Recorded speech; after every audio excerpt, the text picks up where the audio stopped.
Hi, everyone. Not many, but just going to give a quick 7-10 minutes about my experience and what I think. It's my personal opinion. Yeah. So having said that, I always put this disclaimer. It's just my personal opinion, so it's not an advice of any kind. Yeah. So is art a good investment? In my opinion, it is, because there's not much volatility in art. So it really depends what you're trying to do in art. Yeah. So that's the thing that you always need to think. What is your objective? Yeah. If you look at this, it's a much better investment than if you go to the US stock market. Yeah. So usually it's an average of 9% that you get compared with the 3% on stock. But that's art in general. I'm not talking about NFTs or anything. It's just art in general. Yeah. So it's a much better return. So let's talk now about tokenization of art. There is really only 3 different types from my perspective: fractional ownership, NFTs, and series on NFTs. So the fractional ownership, contrary to what many people think, is not an NFT. You can't fractionalize an NFT because it goes against what an NFT is. Yeah. So an NFT is something that is non-fungible. Yeah. If you fractionize it, it becomes a security. It becomes fungible. Yeah. So fractionalization of art is really picking up an art piece, an artwork, and you just basically become one of the owners, 1 over 1,000, 1 over 10,000, or whatever. So it's basically divided against many people, and they all become owners. Yeah. NFTs, they really represent images, video, and audio. Yeah. Yes, the technology, it is blockchain. There is a non-fungible token, but tokens exist in any blockchain. Yeah. And every token in every blockchain is unique as well. So there's always a lot of confusion when people start to talk about NFTs. Yeah. And NFTs are just unique items of one. So your unique item. Yeah. And then comes when people start to do NFT series. Yeah. And again, it's also images, videos, audios. Yeah. But they are not unique items because it's basically a one of many. Yeah. A series is 1 over 10, 1 over 100. And they can become securities. Yeah. So fractional ownership. Again, that one is Andy Warhol. Yeah. Was the first one. It was quite interesting, the story. There's some of you probably know the story. But it can represent really any type of asset. You can fractionalize. It doesn't matter if it is the one there, the Leonardo that is in the Russian museum, yeah, Hermitage, or that's a Van Gogh. I think they fractionalizing as well a Van Gogh. Yeah. So they can be represented by any tokens on any blockchain. They are not NFTs. Do not confuse fractional ownership and fractionizing a real asset, yeah, and call it an NFT, because they're not NFTs. Yeah? They are securities. There's an expected return on that. Yeah? So they are classified as a security because they are fungible. So need to be very, very careful. When you're going to invest, you need to think about what type of assets you want really to invest. Yeah. In my opinion, any museum that is fractionalizing real pieces of art, they basically just fractionalizing an image. They will never sell that physical asset. So you'll never see a return on that physical asset 10 years later. Yeah. They are just creating an image and splitting that image in thousands of pieces, and you become an owner of an image. I can download that image from Google. It doesn't make me the owner. I'm not going to get a return on that because they're never going to sell the paint. Ever. Yeah? So NFTs are unique items. Yeah? So if the Louvre want to sell the Madonna, yeah, they could just pick it up, NFT it, but they will sell it as a unique item, the actual physical asset plus the NFT.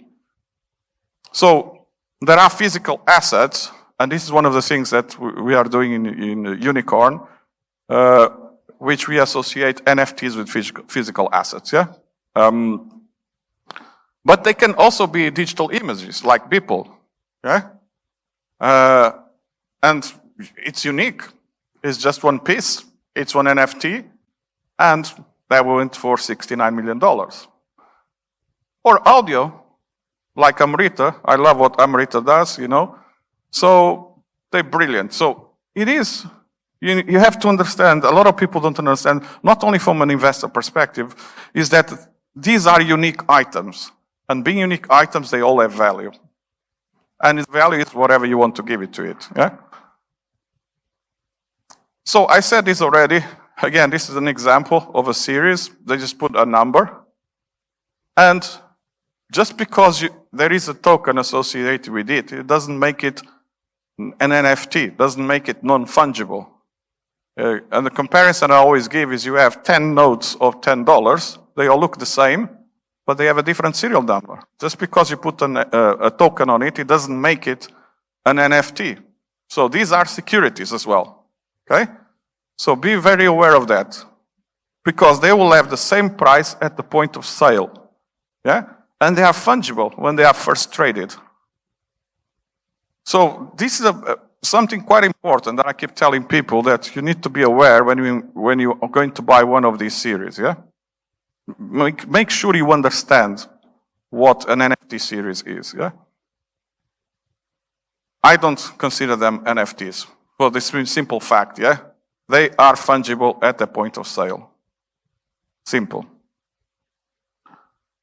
So, benefits of tokenizing art. Art has been very liquid, yeah? For a long time. So when you tokenize art, you kind of open the door to many people having ownership and trade all of those tokens, and that's going to improve liquidity in the art market. So that is one of the key things for people to understand, yeah? Then this opened the door to a new class of investors in art. And art becomes now a liquid market. As we all know, it's very liquid. If you don't know, you can understand, I think, why it's a very liquid market. A lot of the trades goes just between, it's not even public, you know, so between two entities or two people, whatever, yeah? It also is a low entry point now for new investors. And you can now start to invest in art by either going to the tokenized art or by buying NFTs or buying series, yeah? And the entry point is quite low.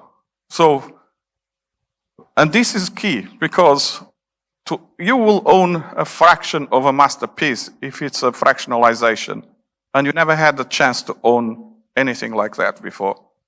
So it opens people to come and join and actually think about generating some significant profits for them, yeah? It was never possible before.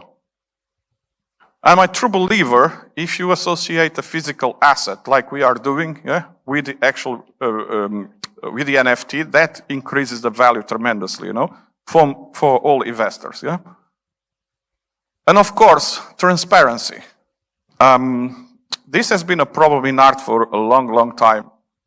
And now we are putting authenticity documents, provenance documents, we're putting all of that as part of the NFT, and that stays on the blockchain and gives that traceability and transparency from that point onwards. Fully verifiable by everyone, yeah? And I think that will change a lot in the art world in the next 10 years. So, final thoughts. Regulation, there's a lot of gaps. Even in countries like the UAE and the Dubai, quite ahead of everyone else, there's still a lot of gaps, yeah?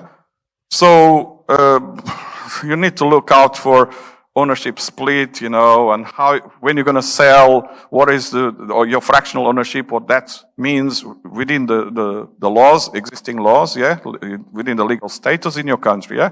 And of course, taxation, yeah? I know in Russia, it's taxation on art and tokens. It's quite challenging because they treat it as cryptocurrency, any other cryptocurrency. So different countries have different approaches, yeah, to taxation. So I mentioned this before. Be aware, because tokenized artworks by the museums will not give you big return, because they will never sell the masterpiece. So don't expect a big return, yeah? You're owning part of an image. You don't own part of the actual physical piece of art. This is quite critical for people to understand. If it is a fund that buys a Picasso and then tokenizes the Picasso, eventually if that fund sells that Picasso, because you are a fractional owner of it, you're going to benefit tremendously, because that physical asset was traded and is more valuable in 10 years. So always think tokenized art as an alternative investment, yeah? It's quite important to make sure you do that, because it's risky.